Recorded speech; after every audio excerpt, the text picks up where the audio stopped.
Level 1. You are 24 and you are standing in a grocery store at the end of a long week, holding a basket, and you have just done something you have never done before in your life. You looked at the price on a thing you wanted, and you put it in the basket without doing the math. Not because you stopped caring about money. Because for the first time, this particular number is small enough relative to what you have that it does not require a calculation. It is a $15 item, maybe 20. You walk to the checkout with a small, strange feeling rising in your chest that you cannot quite name. It feels like silence. The silence of a voice in your head that used to run constant arithmetic every time you reached for something. That voice, just for this small moment, just for this one basket, has gone quiet. You pay. You walk out into the parking lot. Here is the thing nobody tells you about this exact moment. The first taste of financial power does not look like wealth. It looks like the absence of a sound you did not realize was always playing in your head. For your entire adult life, money was a running negotiation, a low constant hum of constraint that shaped every small decision you ever made. What you ate, what you wore, whether you took the call, whether you said yes to the trip. The hum was so constant that you stopped hearing it, the way people stop hearing traffic outside their window. And the first time the hum stops, even for one trivial purchase in a grocery store, you notice the silence. The silence is the first real power that money will ever give you. Most people who reach this level mistake what just happened. They think they have arrived somewhere. They start spending up to the new level, treating themselves more often, because the silence feels so good. The hum comes back almost immediately, just at a higher number, and they spend the next 10 years chasing the silence by earning more. Never understanding that earning more is not what produced it. Restraint was. The people who climb hear the silence, and they recognize it for what it is. A signal. The signal that, for the first time, they have a small amount of leverage in their own life. That leverage will only grow if they refuse to spend it. They walk out of that grocery store, and they keep living like they did the week before. Except that now there is a tiny pool of free decisions, a small reservoir of choices that the old constant hum cannot reach. That reservoir, kept and grown, is the foundation of everything else. You have just felt the very bottom rung of an enormous ladder, and you do not yet know that the ladder exists. You only know that the silence felt good. You walk to your car, and you sit in it for a moment before you start it, listening to the quiet. You decide, without quite knowing why, that you want more of this. At this level, you feel it. Feel it. Level 2. You are 29, and you are looking at a bank screen on your phone in a moment that no one will witness. Watching a number that has, for the first time, crossed a line you used to think was a finish line. The mortgage on a small place, paid off. Or the savings that mean a layoff is no longer a crisis.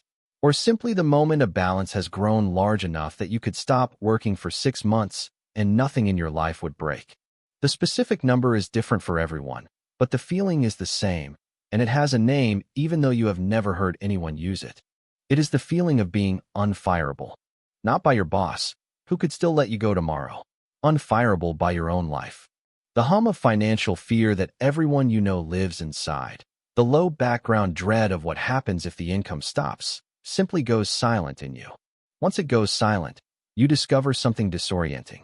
The relationships in your life were quietly shaped by that fear, and now that the fear is gone, those relationships are renegotiating themselves whether you wanted them to or not.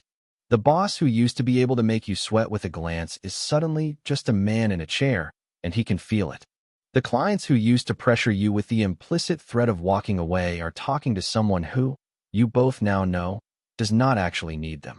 You have not become anyone different. You have simply stopped needing things you did not realize you were paying for with your compliance.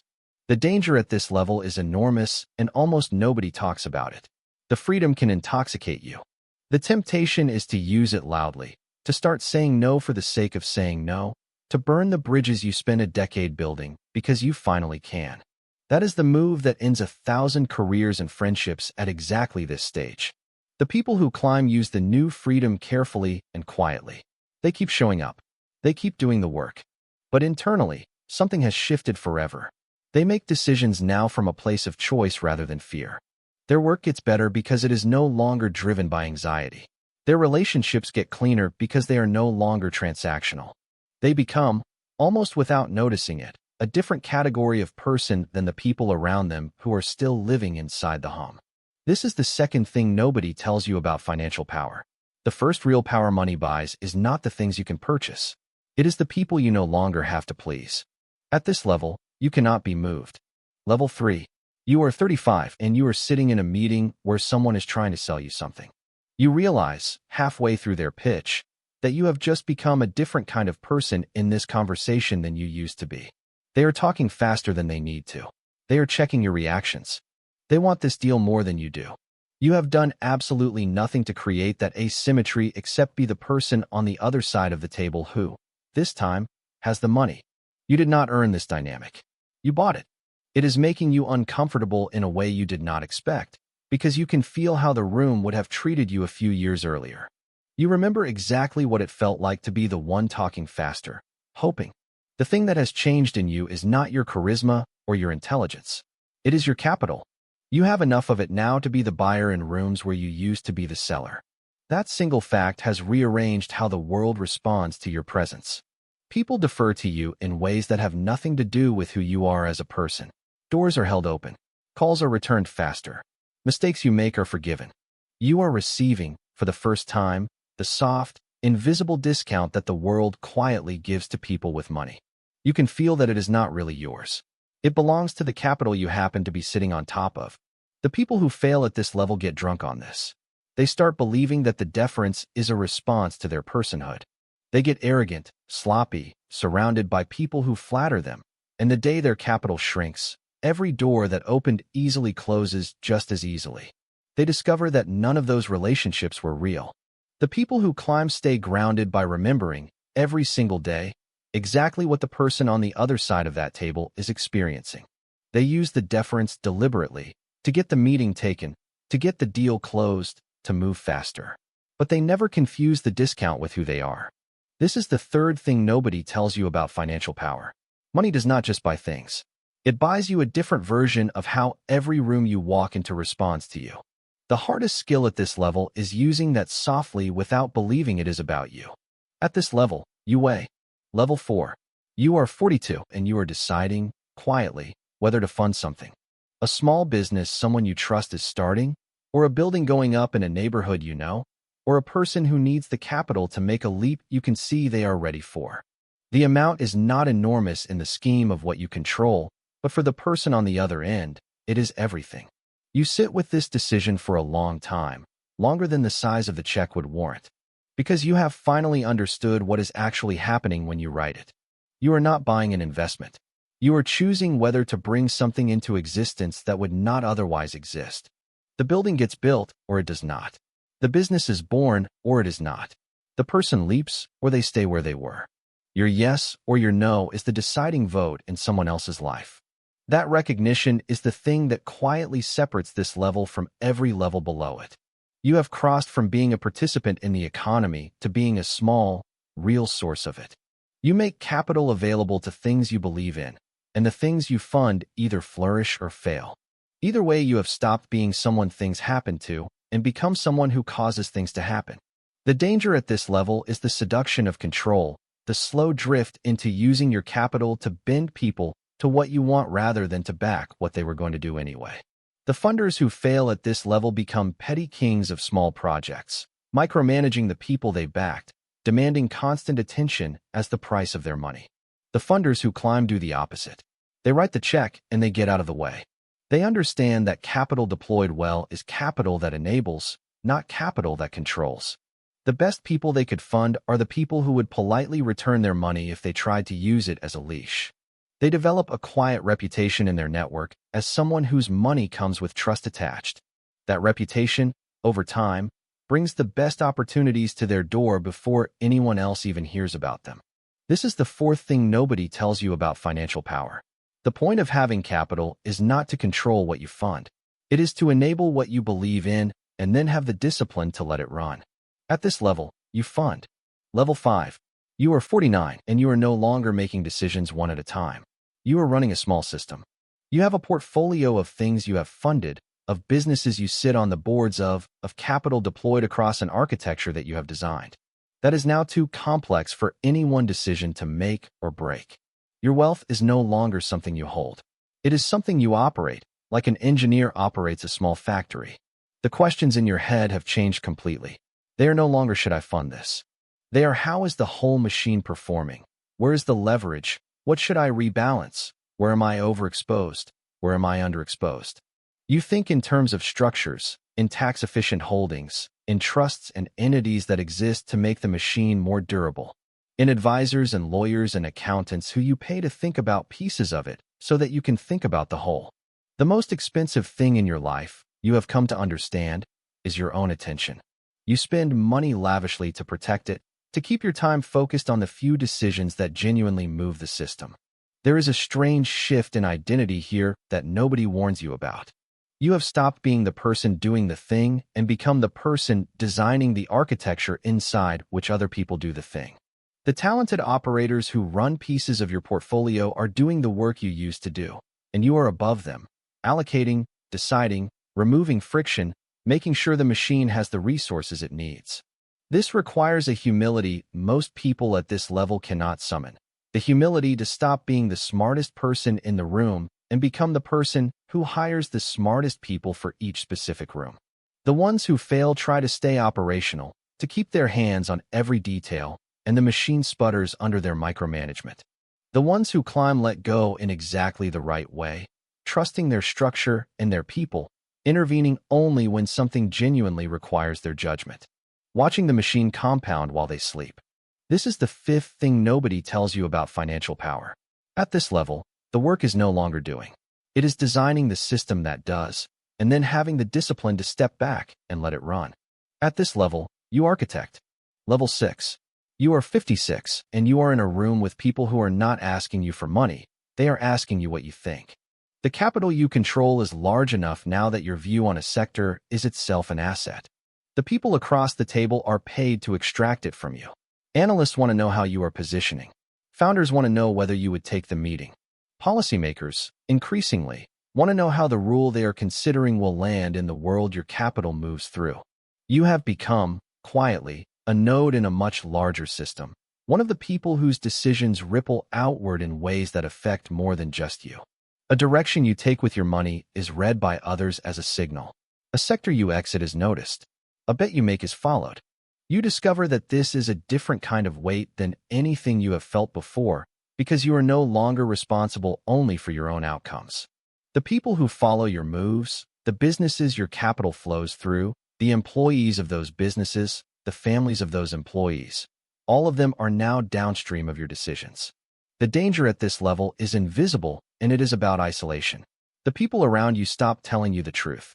Because everyone wants something from a person at this altitude, and so they all shade what they say to position themselves. The analysts who tell you bad news are the ones you fire. The advisors who agree with you are the ones who get retained. Without ever intending it, you can build a cocoon of agreeable voices around yourself and lose contact with the unvarnished version of reality that got you here. The operators who keep their judgment intact at this level go out of their way to maintain one or two relationships with people who will tell them they are wrong, who have nothing to gain from flattering them, who can be trusted to deliver the message no one else will. They protect those relationships like they protect their capital because they know that at this scale a single unchallenged bad assumption can cost more than most people earn in a lifetime. They command by subtraction, by saying no to almost everything, by reserving themselves for the handful of decisions that genuinely matter. They have learned that the highest leverage at this level is not in moving faster, but in deciding less and deciding far better. This is the sixth thing nobody tells you about financial power. The higher you climb, the more your judgment is the only thing left that compounds, and the harder it gets to protect that judgment from the comfort of being agreed with. At this level, you command. Level 7. You are 63, and the conversation is no longer about you at all. The capital you control is now large enough that it is not really yours in any meaningful sense. It is part of the infrastructure of an economy. It owns pieces of companies that employ tens of thousands. It funds institutions that outlive presidencies. It moves through the world in flows that you do not personally direct anymore, that operate according to structures and mandates you set in motion years or decades ago, and that now run themselves. And the question changes completely. It is no longer how do I grow this? It is how does this outlast me? You begin to think in horizons that have no natural endpoint, in foundations and trusts and entities designed to carry what you built forward into hands not yet born. You think about succession, about which of the people around you should inherit which decisions, about how to pass not just money but judgment, the hard-won sense of how to deploy capital responsibly, to a generation that did not have to climb the way you did. The money has become a responsibility you did not entirely choose, a stewardship that is more burden than reward most days. And yet it is yours because no one else can do it. The people who reach this level and waste it are the ones who never make the shift, who keep treating their capital as a personal trophy to be admired. The ones who matter understand that they are stewards of something far larger than themselves, that the wealth they hold touches industries and livelihoods and futures far beyond their own life. The only goal left worth having is to make it endure.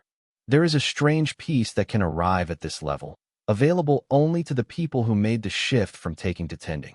The hum that drove you for 40 years, the small voice that started in a grocery store at 24, finally goes quiet for good. Not because it was satisfied by money, but because it was answered by responsibility, by becoming the kind of person an enormous structure can rest on. And far below, on an ordinary evening decades ago, a 24-year-old walks out of a grocery store, sits in his car, and hears, for the very first time, the silence of a voice that had run his whole life until that moment. He does not know that the silence he heard then is the same silence, only scaled across a lifetime, that you carry now. The silence of a man whose money no longer demands anything from him because it has become something he holds in trust for the world. At this level, you endure. The payoff. So let me give it all back to you in one breath, because the pattern only reveals itself when you see the whole climb at once. At the silent grocery store, you feel it. At the unfireable balance, you cannot be moved. At the table where they want it more, you weigh. At the first check that creates something, you fund. At the system that runs without you, you architect. At the level where your view is itself an asset, you command. And at the top, you endure. 7 levels, 7 verbs, and notice what they do. They start as things money does to you, and they end as things you do through money. Here is the thing nobody on YouTube will tell you about financial power. The money was never the point. The dollar amounts are just the visible shadow of an internal climb, from someone the world pressures, to someone the world defers to someone whose judgment the world quietly follows, to someone whose capital becomes infrastructure that thousands of people depend on. The numbers in your accounts are only ever a measure of which version of yourself you have become. Most people obsess over the numbers and never understand the climb underneath, which is exactly why most people taste the first silence at the grocery store, spend the rest of their lives trying to feel it again, and never once realized that they were one decision away from beginning the actual ascent.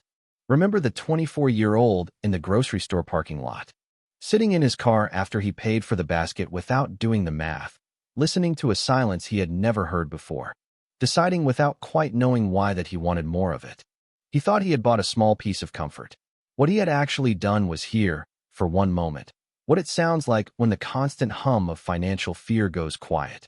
The silence that lit up in him in that parking lot is the identical silence, only scaled, that carries a person all the way to holding capital that the world itself depends on. Same person, same quiet, different altitude. If this video changed how you think about money and power, hit subscribe. This channel is built for the version of you that is climbing quietly while everyone else is just chasing the next number. The first silence in the parking lot is the one that wakes you up. Go become the person who carries it for a lifetime. Go carry it.